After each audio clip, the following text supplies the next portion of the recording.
Nous sommes 8 milliards sur la planète Terre, nous serons 10 milliards en 2025 selon les projections très sérieuses des Nations Unies. La population mondiale croît à un rythme sans précédent depuis plusieurs décennies maintenant. Alors comment l'expliquer? Quels sont les pays en plein boom démographique et faut-il craindre, oui ou non, cette croissance planétaire? Quels sont les enjeux? Décryptage avec Gilles Pinzon, bonsoir. Soyez le bienvenu Bonsoir. sur TV5 Monde. Vous êtes professeur au Muséum national d'histoire naturelle en France, conseiller à la direction de l'INED, l'Institut national des études démographiques.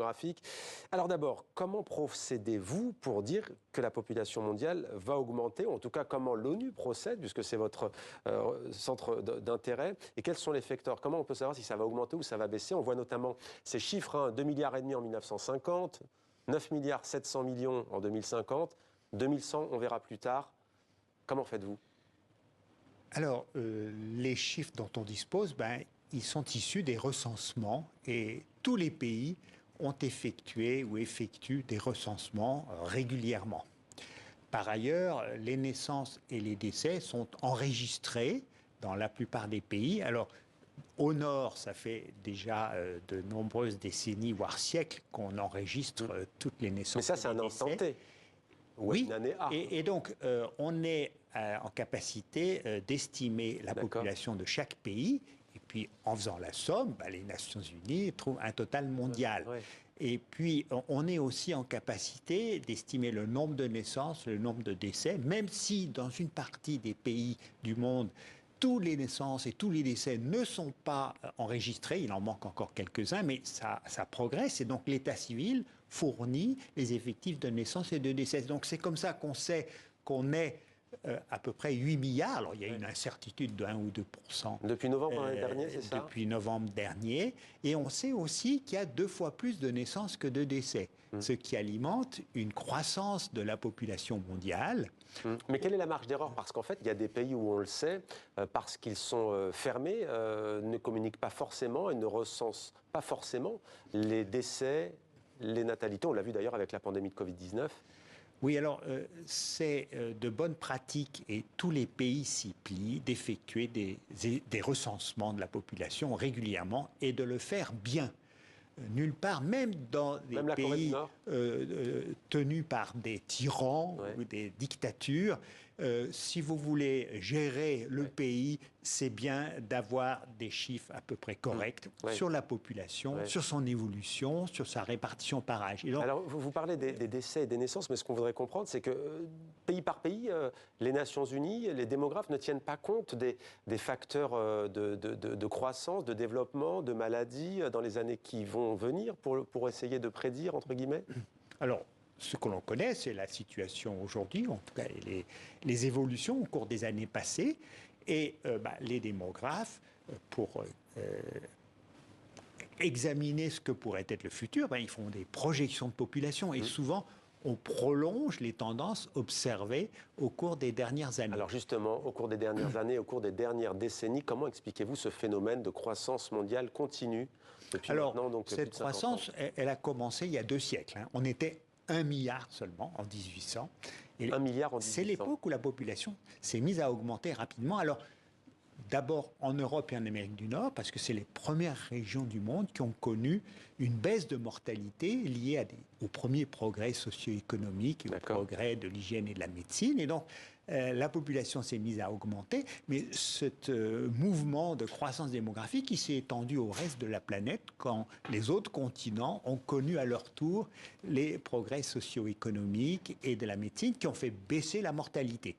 Mais aujourd'hui, dans de plus en plus de pays, la croissance démographique décélère parce que les familles ont peu d'enfants et on trouve un quasi-équilibre entre les naissances et les décès. C'est la croissance qui décélère, démographique, pas la population. La population a beaucoup augmenté, alors partout sur la planète, en raison de la baisse de la mortalité. Les naissances, dans un premier temps, restant nombreuses et donc apparaissant un excédent des naissances sur les décès qui a entraîné une augmentation de population. Alors ça a eu lieu en Europe, en Amérique du Nord, il y a 1 siècle. Et puis maintenant, c'est dans les autres régions du monde. Alors justement, quels sont les pays du monde, les régions du monde où on connaît un boom démographique?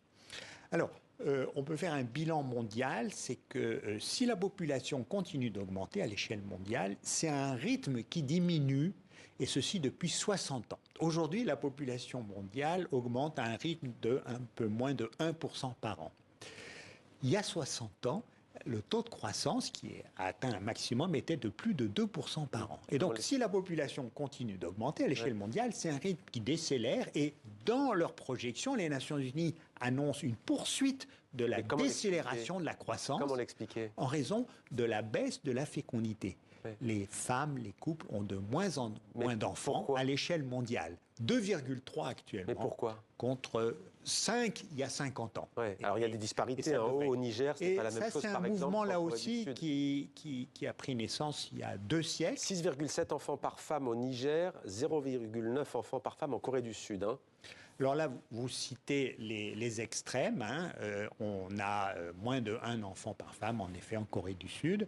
On a 1,2 enfants en Chine. Et dans les provinces côtières de la Chine, c'est comme en Corée, c'est moins d'un enfant en moyenne par femme. Puis à l'autre bout de l'échelle, il y a des pays d'Afrique où c'est encore très élevé, mais ça baisse partout. Donc pardonnez-moi, je vous ai interrompu avec ces deux exemples. À l'échelle mondiale, mais alors pourquoi les femmes, les couples ont de moins en moins d'enfants. Parce que les femmes étudient plus et travaillent plus. Oui, et derrière, et puis le souhait, partout sur la planète, finalement, que vos enfants aient une vie meilleure que la vôtre. Ça veut dire faire de bonnes études, avoir un bon métier, avoir des conditions de vie meilleures. Et partout, on sait bien qu'en ayant 6 enfants, voire plus, on n'arrivera pas à offrir à ses enfants une bonne instruction.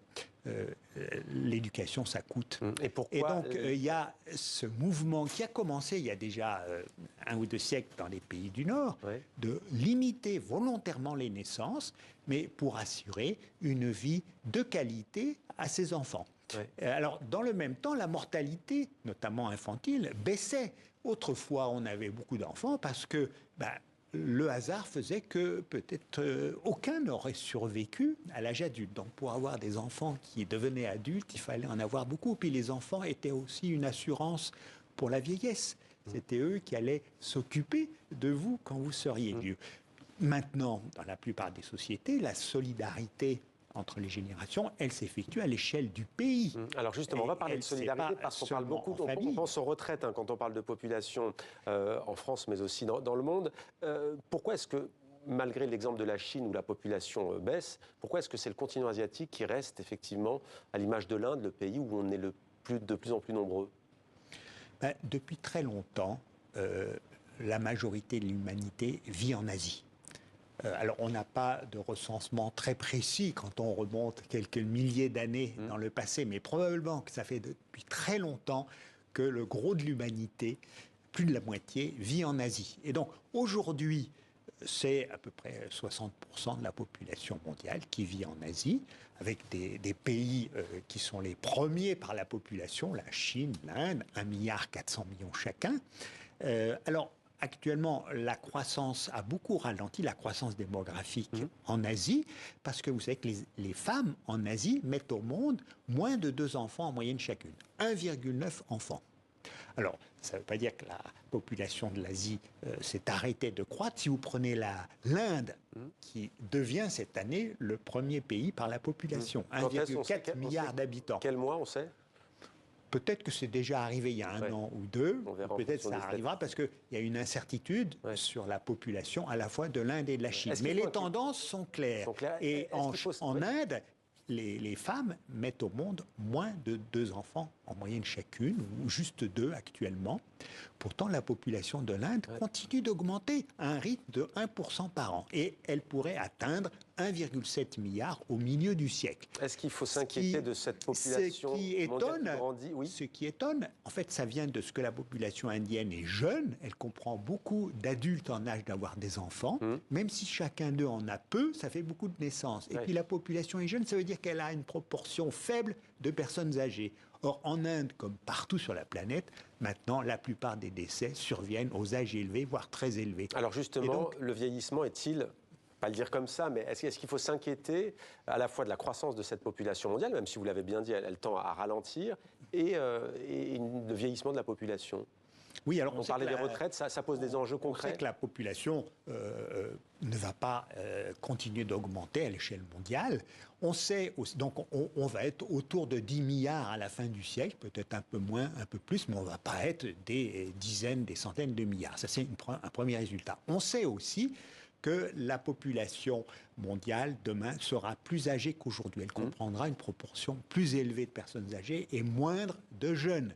C'est un mouvement qui est partout en marche, du fait qu'on vit de plus en plus longtemps, partout, et puis la taille des familles a diminué. On fait moins d'enfants. Et le vieillissement démographique, dont on parle beaucoup dans les pays développés, il a lieu aussi dans les pays du Sud, mais il a commencé plus tard. Et on ne sait moins qu'il va se dérouler de façon beaucoup plus rapide que dans les pays du Nord, parce que l'évolution à la baisse de la mortalité et à la baisse de la fécondité, qui sont les facteurs qui expliquent ce vieillissement, ont été beaucoup plus rapides qu'au Nord. Et donc il y a un vrai défi à l'échelle mondiale. C'est vrai que dans les pays du Nord, on se soucie de maintenir les systèmes de retraite en les adaptant. Dans les pays du Sud, dans la plupart des pays, il n'y a pas de système de retraite pour tout le monde.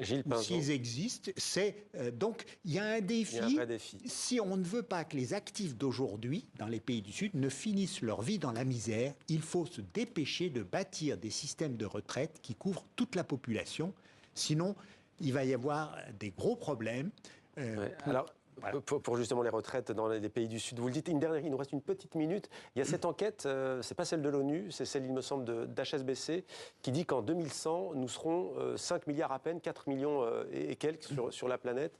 C'est quand même une diminution assez conséquente. Non, ce sont des calculs fantaisistes qui ne valent pas grand-chose. Si vous voulez, pour arriver à être 4 milliards au lieu de 8 milliards, pour être 4 milliards en 2100, il faudrait que tout de suite et partout sur la planète, les femmes, les couples n'aient que 1,3 enfants chacun. Vous savez que la moyenne est de 2,3. Donc il faudrait que la fécondité baisse partout, y compris en Afrique, où les femmes mettent au monde encore 4 enfants chacune, que immédiatement elles baissent leur fécondité à 1,3. Irréaliste. Donc on ne devrait pas en parler, ça ne tient pas la route. Au moins, on vous a posé la question et on a eu la réponse de Gilles Pinzon. Je rappelle donc l'Atlas de la population mondiale, édition Autrement. Gilles Pinzon, pardon. Merci beaucoup d'avoir été avec nous. Merci pour votre éclairage.